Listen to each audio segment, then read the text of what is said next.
When the woman mentioned her family's name, the author's eyes filled with tears.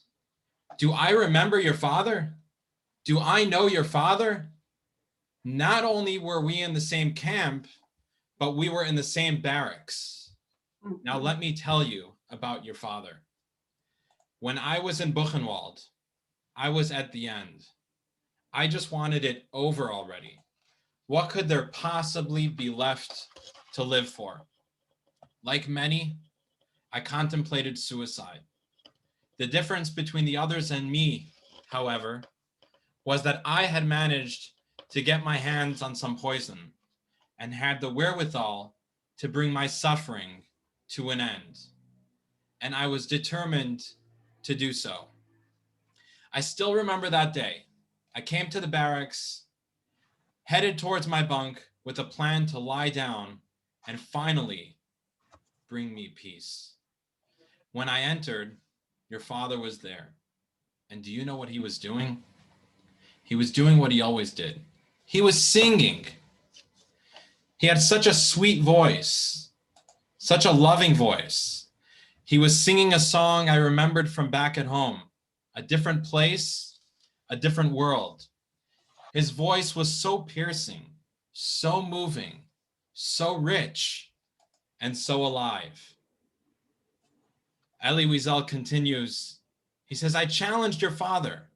How can you sing in such a miserable place like this? Your father turned to me and he said, Elie, all I have left is my song. And this they cannot take away.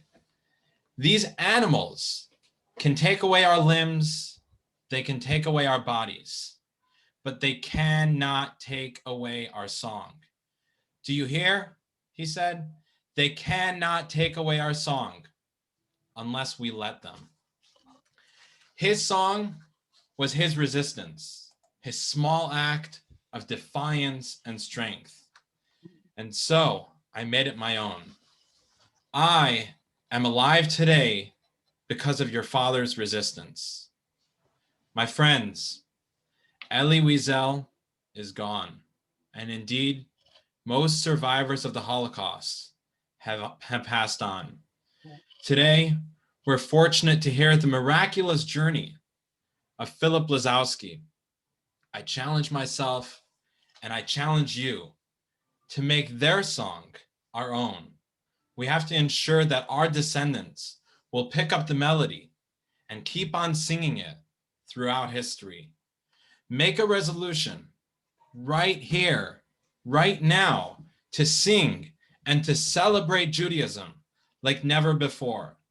Select just one mitzvah, one good deed, and run with it. Make it your personal banner.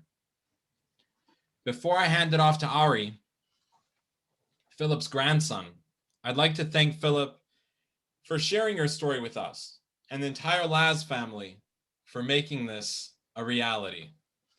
Ari. All right, thank you. Hello, I hope everyone's doing well. Before we start, I would just like to thank each and every one of you for attending tonight's event. Also, a huge shout out to Rabbi Mendel for helping to organize all of this. It means a great deal to me and my family that you were all able to attend and hear my grandfather's story. My name is Ari Lazowski, and I'm a sophomore here at UW.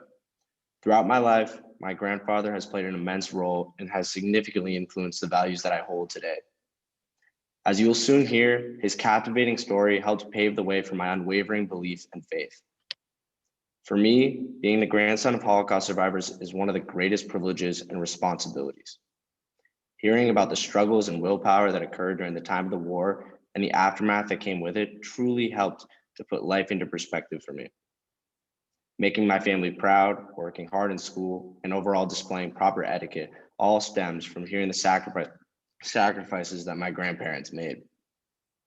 The immense Jewish pride that I witnessed as a child from my family is what created my unwavering love for Judaism. In doing so, I feel a sense of responsibility to act as a leader in the Jewish community to ensure that we build and prepare for the future by remembering the past and the pain that was inflicted upon us. Being involved in the Chabad on campus and serving on several student committees has allowed me to keep my connection to Judaism strong and maintain my core values that my grandparents instilled in me. As you listen to my grandfather's story today, I would like you to think about how lucky each and every one of us is to be here today and to be able to enjoy the freedoms that we have. Should time permit, we'll open the floor for questions and answers. Feel free to enter your questions in the Q&A section. So without further ado, Zadie, the floor is yours. Thanks, my grandson. I am here not as a rabbi, but as a Holocaust survivor. As you look at me and hear me, you'll be able to tell your children and your grandchildren that you once met a Holocaust survivor and heard his story. There are very few survivors still alive in about less than 6 or less than 10 years. There will be no more survivors. So we are living in a time when life has never been more incomprehensible. The whole world has become a huge arsenal of weapons, of destruction. Mankind is hopelessly divided by impenetrable war of terrorism and fear. Anti-Semitism lies are so prevalent today, the human mind can be poisoned through indoctrination. When words are used, they mean something, but when they're stripped of their preciseness, they lose their ability to communicate clearly. Words should not be entrapped by the perversion of truth. Clever distortions of words can lead to hate. Hate is destructive. There is nothing worse than hate. Words and images are powerful.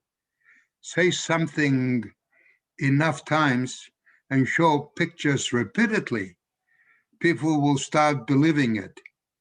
And when they see and hear, this is called propaganda. And it can have a strong impact on the human mind. It can influence people to blame others for their problems. It can cause people to act in unsavory ways towards others. The Nazis knew the value of propaganda, and they successfully sold it to the German people. My story is a lesson to show how the Nazis brutalized, murdered, and oppressed a civilization. The tragedy of the Holocaust is almost too great to grasp. The darkest chapter in the history of mankind. The world stood by and did not care. This all began on January the 30th, 1933, when Adolf Hitler became the Chancellor of Germany. This was the first day of one of the most despicable periods in human history. And yet there are many who say the Holocaust never occurred. I am a witness to the Holocaust. After me, they will be able to say, and nobody will be able to show who is a Holocaust survivor. We are here to learn history. We are here to learn about the Holocaust. It said, those who forget history are doomed to repeat it. And those who are ignorant of their history, others will write it for them. And those who are not conscious of their past have no assurance of their future. This is a reminder how important it is to study and know your history. Winston Churchill said, the longer you can look back, the further you can see forward. I firmly believe that only by studying the past, we can build a safer and sound tomorrow. If you want to believe in a peaceful world, you have to reach out by learning from the past. In 1958, Martin Luther King said, quote, he who accepts evil without protesting against it is actually cooperating with it. Yes, in Leviticus chapter 19, verse 16, it states, you shall not stand idle by when the blood of your neighbor is being spilled. It is a tragedy that the world stood by and did absolute nothing while their neighbor's blood was being spilled. It's now 80 years since World War II began.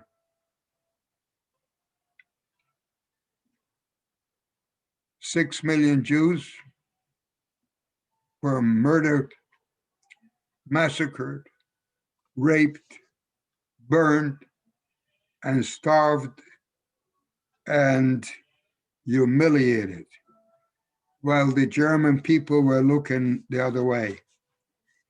Now, Iran, among others, is claiming that the Holocaust never existed.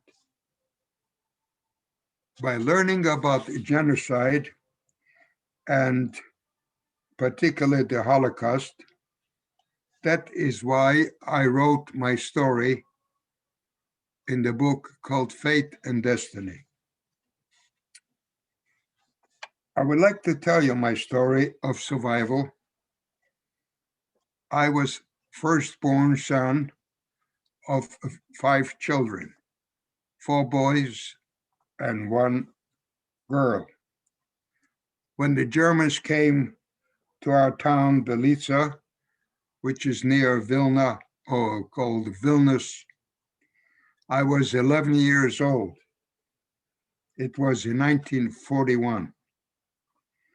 Most of the village, including our home, was burned. They first killed the intelligentsia, the brightest and most respected members of our community, including our beloved Rabbi Shabtai Fine.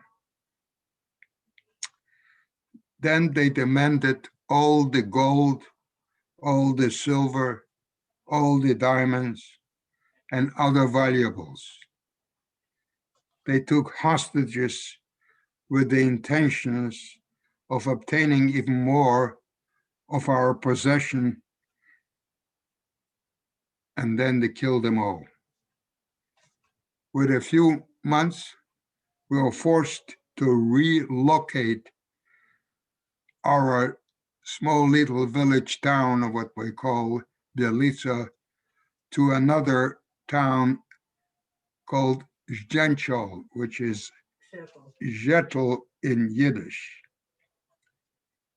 The conditions that were subhuman, extreme crowding with filth all around us and without the basic necessities of food, water, or even toilets.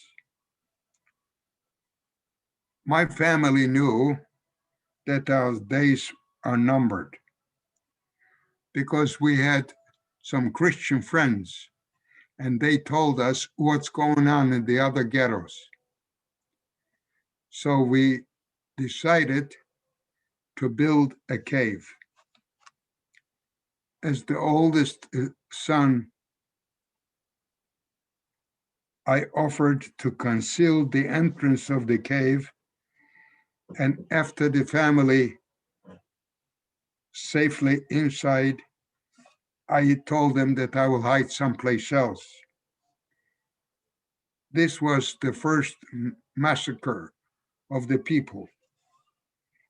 And then when I the found Nazis came, yes, how did you know that the Nazis were coming? the Christian friends told us that what they do in the other ghettos. So we expected, and our home was very close to the barbed wire. And when they came, they surrounded the ghetto with all the trucks. So we knew that that is the day that's coming.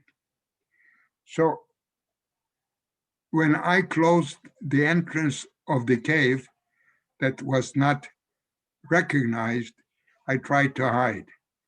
But a Nazi spotted me and he asked me what I am doing here.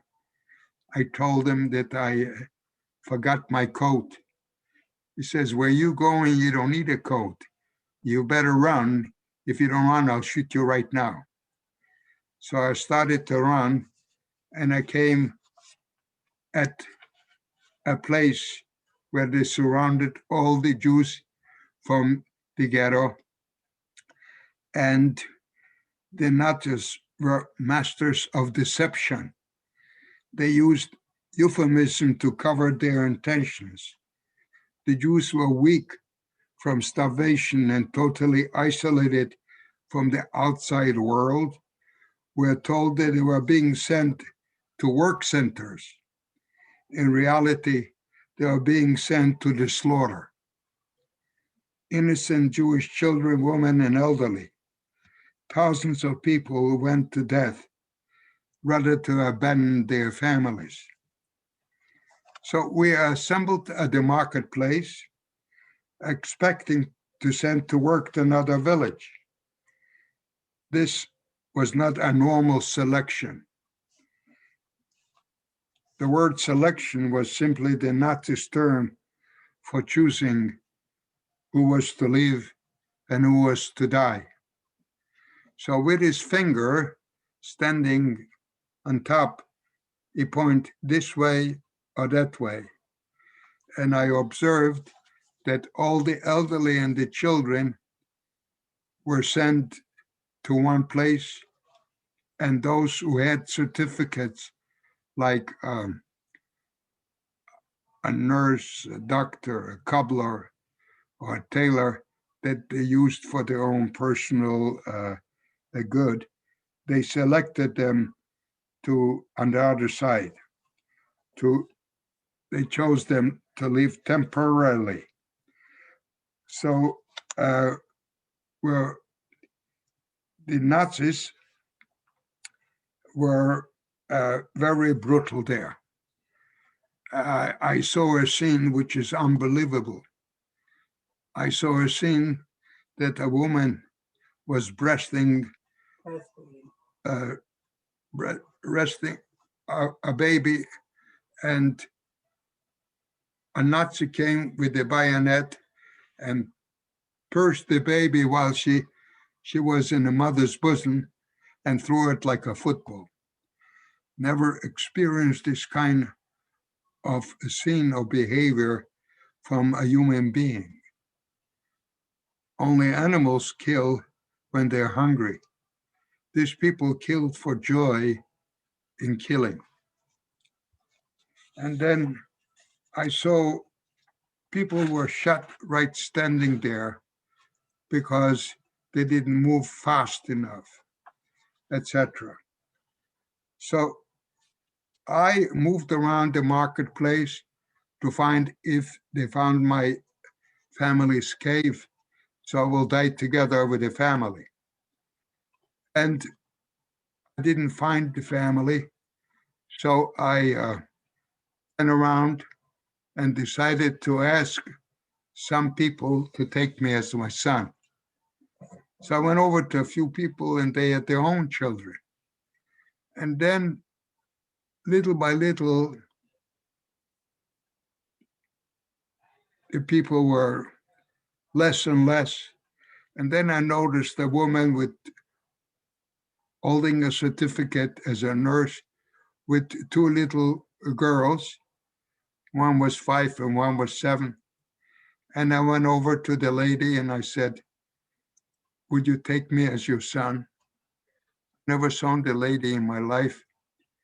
She looked at me with a charitable face and said, "If you let me live with 2 children, maybe they'll let me live with 3. Hold on to my dress." And I hold on to the lady.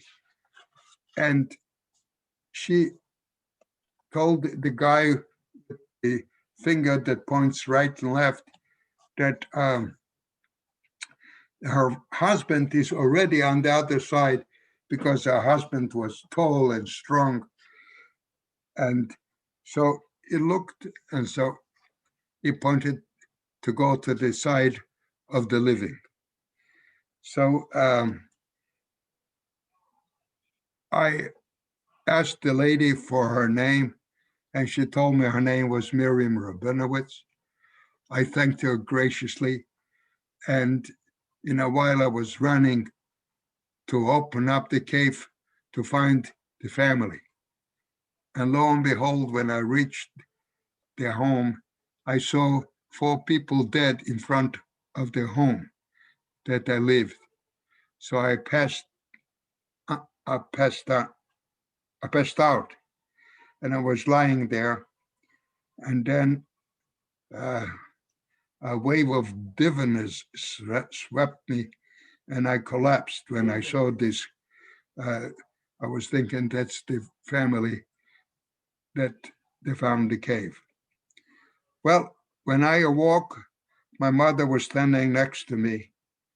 This was my imagination, or it was real. Lo and behold, it was real. My mother embraced me so tightly that I've never forgotten that moment.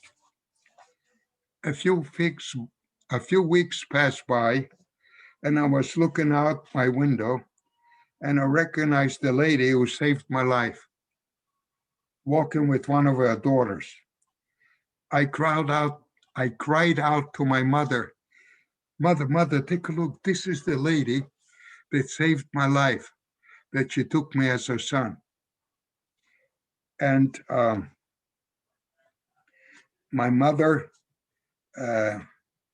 went out from the house and thanked her graciously and blessed the lady for doing such a charitable act of saving her son.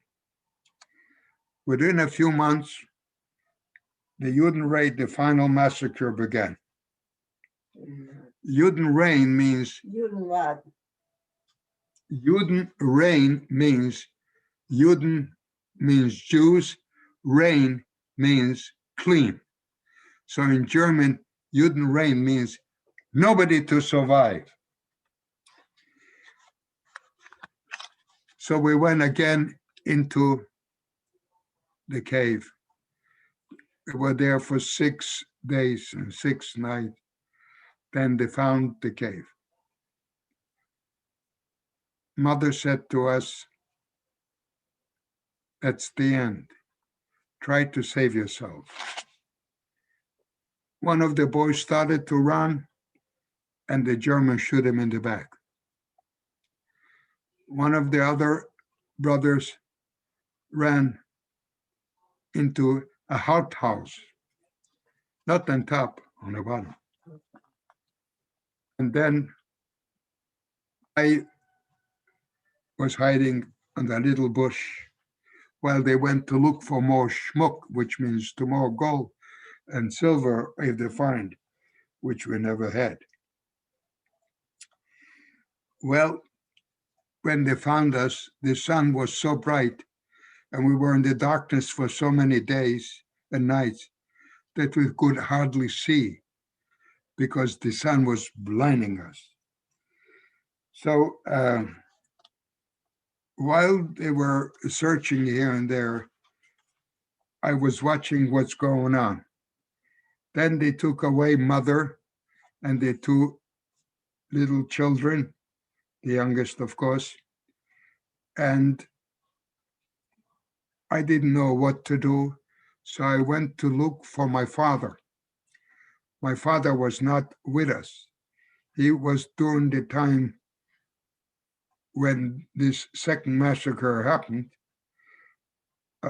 He was at work and he couldn't come back into the ghetto. And I knew where he worked. But as soon as I approached the place where he was working, a big dog started to bark, and a Nazi noticed me, and he grabbed a hold of me and said, "What is your name?" And I told him, "My name is Lazowski." He says, "Lazowski." And he gave me such a smack in the face that I fell down on the floor. Says, "You lying, because Lazowski is a Polish name and not a Jewish name." And I said, then Lazowski's name was going on for centuries. Anyway, he took me by my neck and he brought me to a movie house. In the movie house, we found 200-300 people that they found in caves, or the people that were wandering from one place to another, and they brought them to be massacred. While I entered the movie house, I found mother and the two children, and they pushed us on the second floor. For 2 days we were there without food, without water, and the day came, the trucks arrived. On the second floor, the window was barked up with wood. So mother took a chair and she hit the window, and the wood fell off, and she said, "I want you to jump from the second floor and leave, and to tell the people and survive, of course, and tell the people and remember to be somebody." So I said, "Ma, I'm not going without you." Said, "Why don't you jump with me?" She says, "I cannot jump with the two kids. They will, if they would jump with me, they would be crushed." Therefore, she pushed me out of the window, and I fell in the grass lying there. And I was looking on the window if she might do the same. But another mother took another child, 9 years old, and pushed him out to the window, and he fell next to me. We were both lying there, and I watched and heard the terrible cries from the people when they were pushed into the trucks like sardines in a can and to be massacred. The boy that was lying next to me, his name was Abe Goldstein. As soon as the massacre was over, it was quiet. I didn't know where to go. So I went back to the ghetto. In the ghetto, I saw hundreds and hundreds of people robbing all the homes where the people left empty. And I saw a farmer carrying a big piece of furniture. And I said, "Can I help you?" And I spoke to him in Russian. And we started a conversation. I said, "No more Jews here." "Oh," says, "finished. No more." "Tell me, are there any other Jews left over?" "Oh," says, "yes, there is 10,000 Jews left over in another village called Dvorets, which is about 25 kilometers from here. When I heard the word Dvorets, I said to the young kid, let's run. And we ran into the corn. The corn at that time was so big and we were so small. So once we went in the corn, we were lying there and it was quiet. And then I saw a sign which says Dvorets. So I started to go to Dvorets. Night is approaching and the kid was so tired. He said, I can't go on any further. So there were a little forest there. We went in to rest there. And the boy fell asleep. I gave him my jacket underneath that I had, and I was marching a whole night to make sure that I know the direction how to get to Dvorets. And in the morning, he gets up. He didn't get up. I woke him up because I saw the sun is about approaching early 4 o'clock in the morning. And I said, let's go. And he says, I don't want to go with you anymore. I says, why don't you go? He says, my mother and father are dead. I don't want to live without mother and father. I'm going back to the ghetto, let them kill me. So I pleaded with him that the mother threw you out from the window, just like my mother did. She wants us to live. And therefore, if mother asks you to do so, why don't you obey mother's words? He ran away from me, and about 200 or so feet, and I kept on shouting, don't go. Then he changed his mind, and he came back to me, and we walked back to Dvorets. We came to Dvorets, we opened up the barbed wire, we ran into, as soon as we walked in to Dvorets, next to the barbed wire was standing his cousin, and his cousin saw him, and he embraced them, and he said, thank God you're still alive, come with us. And I didn't see the kid anymore. I, as an orphan, was placed by the Judenrat in Dvorets to be with other 16 orphans. There I found my brother, that he was alive.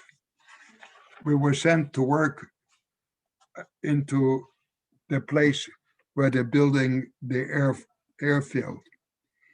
Then we saw people that knew our family, Christians, and were told, if you see my father, tell him that I'm alive. And the Christian fellow promised that he will do. And he went to the woods and he found my father, and he informed him that 2 of his boys are alive in Dvorets. So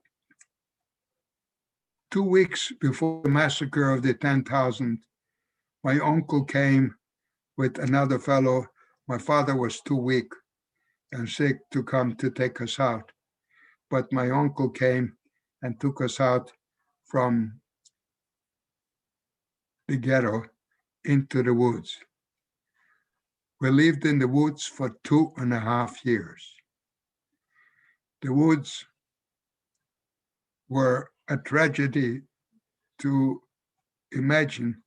How can you survive in the woods 50 below zero? Within a half an hour, you freeze to death. You cannot make any fires during the day. You have to go to beg for food, which we did. And during the winter, we had to build a cave into the woods, and you couldn't have any fire. So only the body heat used to keep us warm. 85% of the people who lived in the woods never survived. The reason is sickness, hunger, freezing to death. And of course, the Nazis killing us.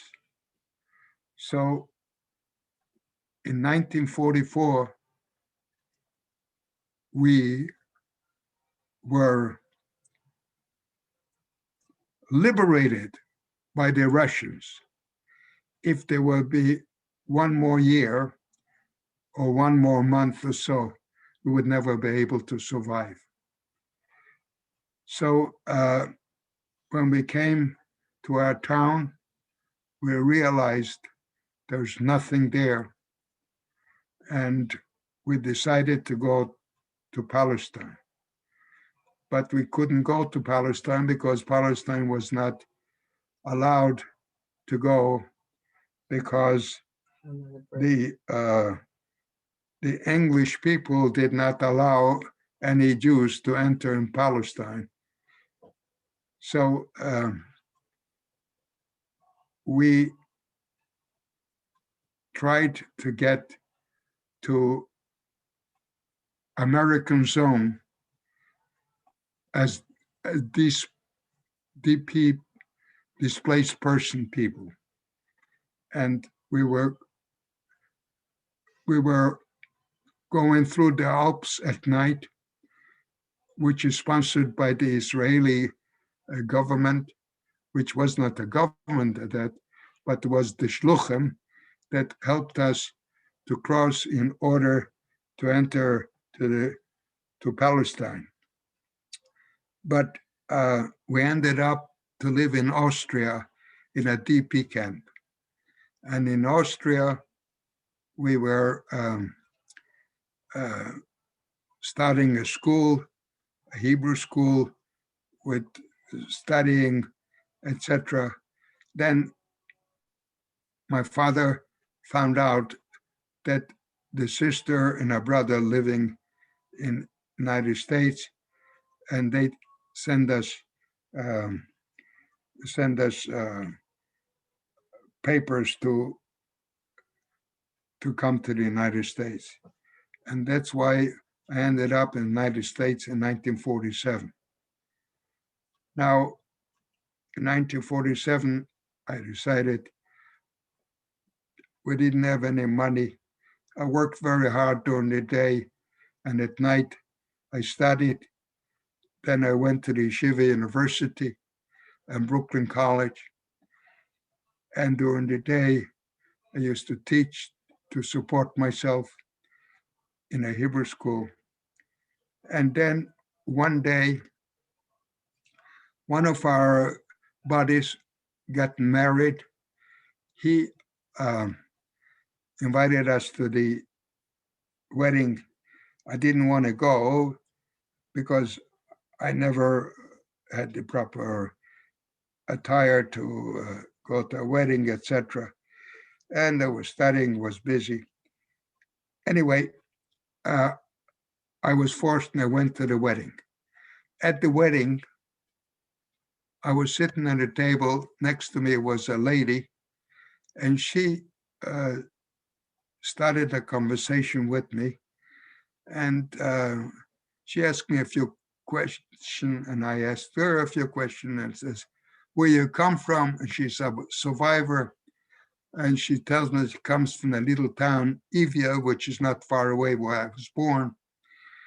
And she asked me where I come from, and she said, when I mentioned the name Belitza, she said to me, "Oh my, I have a girlfriend. They just told me they saved a boy from Belitza." I says, "Where do the people live?" And he said, when she told me the story, he says, "I am the boy. Where do the people live? They live in Hartford, Connecticut."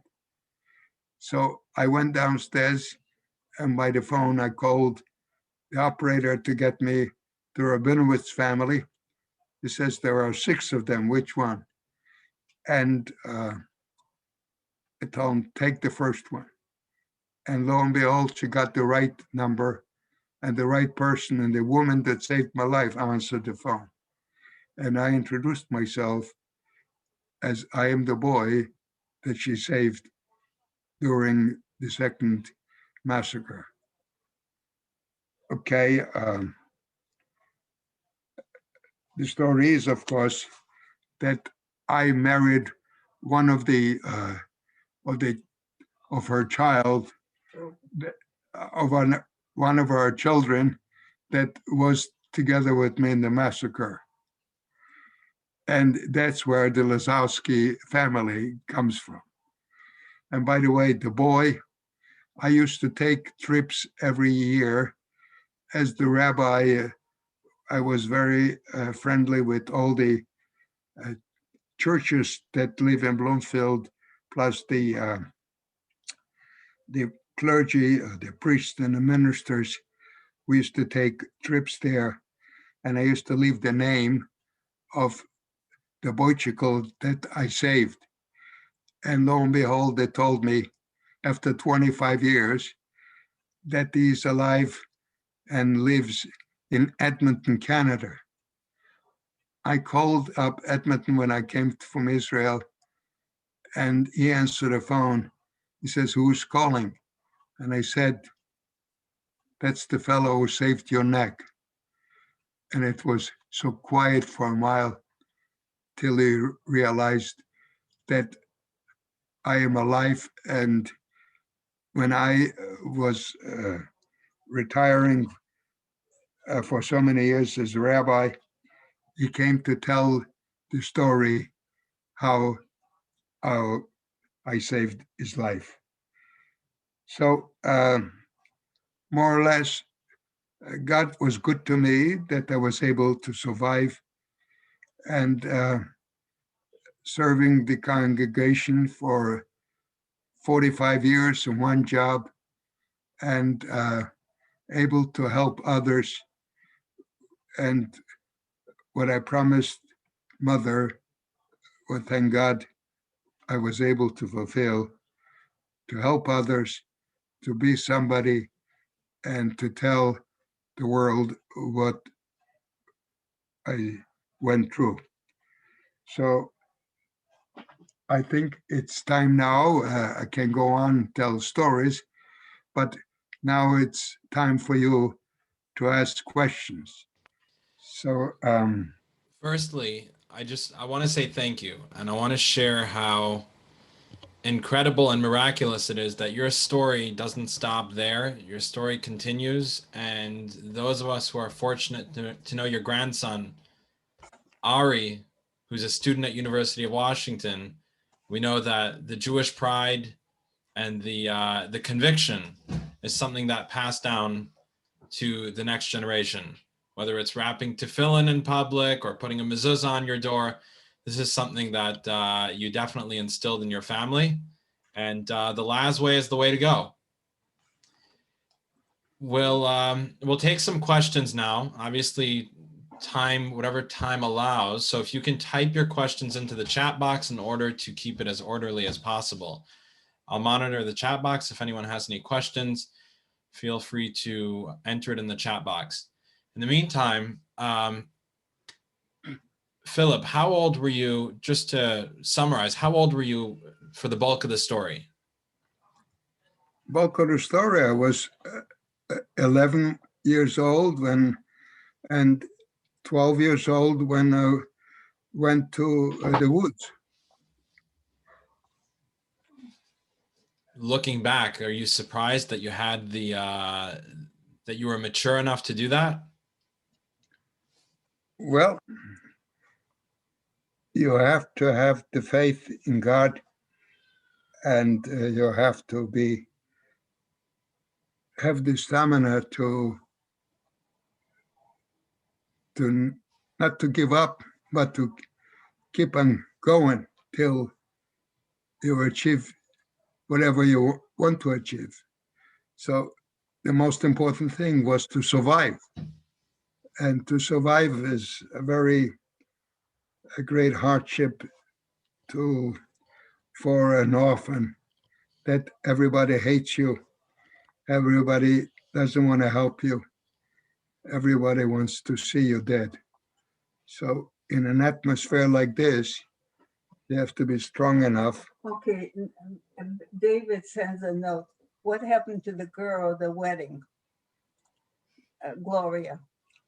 Oh, David sent. What David, happened to the girl at the wedding that told you the story, that made the connection? Gloria. it's unfortunately a week later, this girl went on Pitkin Avenue in Brooklyn, and a drunk driver with a truck hit her and killed her. Oh, wow. That's unfortunate. Yeah. How old were you when you were sitting at that wedding? When I was sitting at the wedding, I was, let's say, that was the second year of the yeshiva, so it was, I was 21. Wow. Another question here is, at what point did you realize, as this girl was telling you the story, at what point did you realize that, hey, I'm that boy? And did you have Because, to convince her? oh no, I didn't have to convince her because she told me the story. I just had the conversation, and when I mentioned my little town, Delitsa, she said, "Oh my God, I just was with my girlfriend, and they told us the story how they saved a boy from Delitsa. They don't know his name." And when she told me the story how they saved the boy, I listened carefully and I said, you know, I am the boy that they saved. So that's how it happened, because she told me the story, whether she heard from her, from my wife's mother, from Miriam. Okay, I have a heavy question for you. How did Go you ahead. reconcile belief in God? Well, okay, I'll read the whole question. First of all, thank you for allowing us to hear your story, and now we become witness for you in the future. How do you reconcile belief in God and the evil of the Nazis? Some survivors turned away from God. How did you turn to God? That's a very good question. A lot of people ask this question. You see, as a little boy, I have experienced many little things. I saw a partisan catching a Nazi, and the Nazi, without the gun, he was begging for his life. And then he said something very unique. I never killed a Jew. Nobody asked him if he killed Jews or not. So I realized one thing. In order to survive, this big Nazi that was able to be so prosperous in killing people without the gun is begging for his life. That showed me one important thing, that you cannot blame God for other people what doing to you. And I never blamed God. If I would blame God, I would never be able to be a rabbi. You have to understand what people can do to you. And when people do certain evil things, we always blame God. If people have an accident, oh, why God did it to me? If somebody is sick, why did God? You cannot blame God for certain things that people do to other people. You have to realize that God is not in every second around you to help you. You have to help yourself. And when you help yourself, then God will help you as well.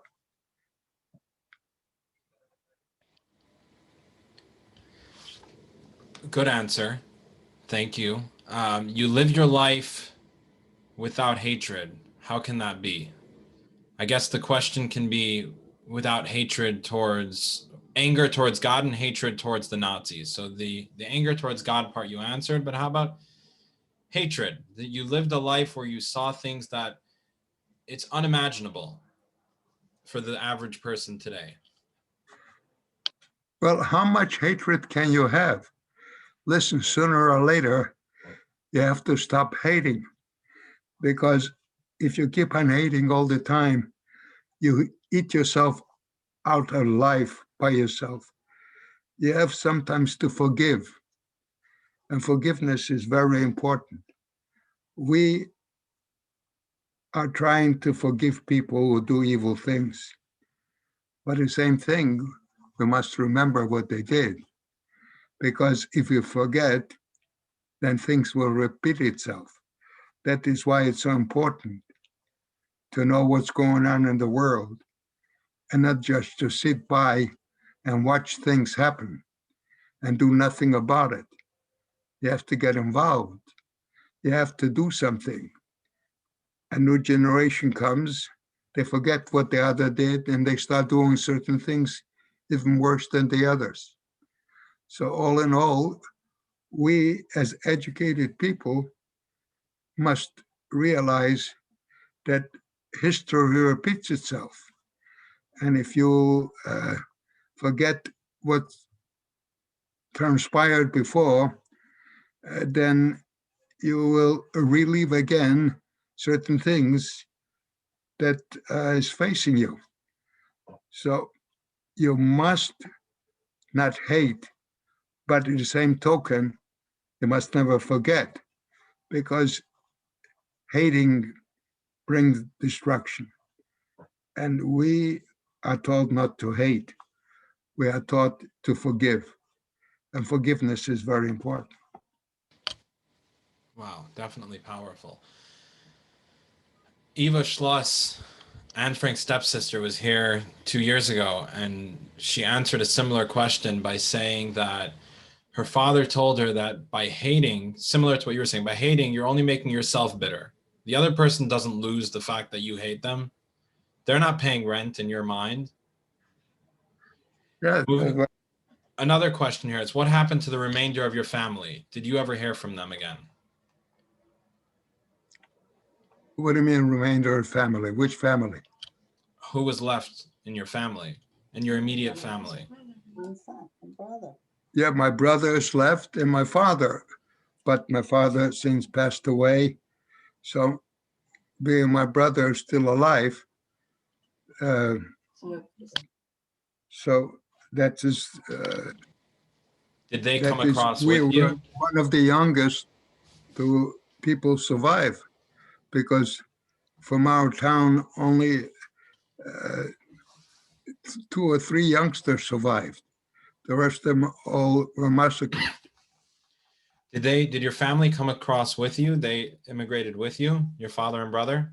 Yeah, sure. We were all together. Time we came to Brooklyn with a cousin sponsored. Well, we came to Brooklyn, which I told you that my father had a sister, brother, that they took us, they sent us papers to immigrate to the United States.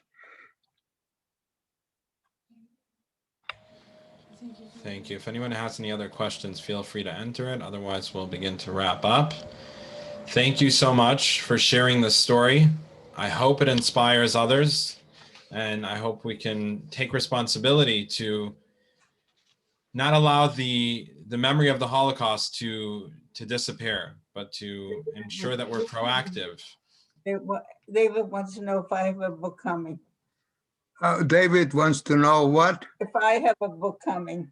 Oh, Let me preface. Philip's book is Faith to Destiny. Faith and Destiny. Does your wife Ruth have a book coming as well? Yes. yes, she has a book coming, Run to the Woods. Run to the Woods, which will be September the 7th, will be on Amazon, that you're able to order the book. You can pre-order it today. The link is in the comments, and feel free to email me and I'll get it to you. I'll get you the link if you miss it here. Okay. Thank you, Zaidi. Thank you, Fievel. Thank you, Philip. Thank you to the whole Laz family for making this a reality. Or with everybody thanking you over here. Oh, well, thank you for listening, and we hope to God that you are be aware what's facing us, especially with the anti-Semitism that goes on in the world, and some people that declared that there was no Holocaust at all. See how lies goes on in this world. You have to realize what the truth is all about, and we must be together and work together and learn from one another and be strong enough to live in a democratic society and caring for each other with health and with good joy in the family and being connected. So I want to finish with one last question. I'm sorry for cutting you off. Firstly, I want to say thank you to Ari for helping put this together with his dad, your son David. Ari's age group, the college demographic, which more and more studies are coming out saying how few, it's becoming a smaller and smaller percentage of college age students who really know what happened during the Holocaust. What do you say to the college age demographic? Well, the college age demographic, everybody that goes to college does not have to study just math or science. They have to study a little bit history. They have to know a little bit what's going on in the world, what went on in the world, in order to understand what history is all about. And once we learn from history, then we can do good things for the future by knowing exactly what facing us. That is why it's so important for us not only to understand science. Listen, the German people were the most intelligent people. The scientists that they developed before World War II was unbelievable. And yet, take a look what they did with the science. The professors that learned how to develop certain scientific method, how to kill people with the science. Science is developed not only for killing, science is developed for healing. But people that become Nazis do whatever the Nazis want. And that is why it's so important to learn what the German people did, the Nazis. Now, I don't blame all the Germans because not every German is bad. Let me show you one place which is very important. When my mother of blessed memory threw me out from the second floor, there was a Nazi standing about, I would say, about 50 feet away and watching. Now, he heard the jump, the knock from when I fell. He didn't turn around. And when the other boy came around, thrown out from the window, he was standing there and didn't turn around. And if he would turn around and see us, it would surely, I'm not going to be talking to you today. I would be killed.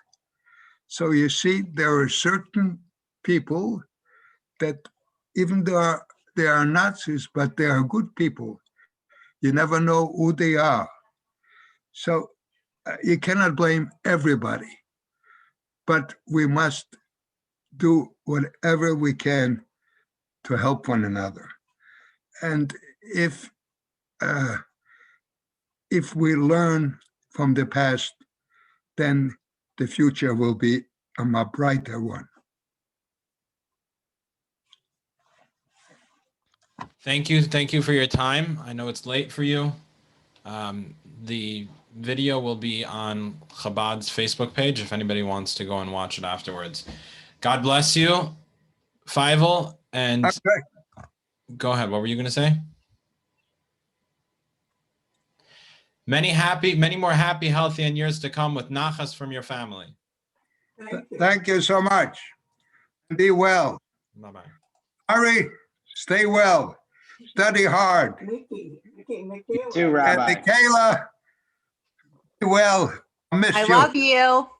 We love you too. And hope to see you in a couple weeks. Meantime, shalom ubracha, peace and blessing to you all.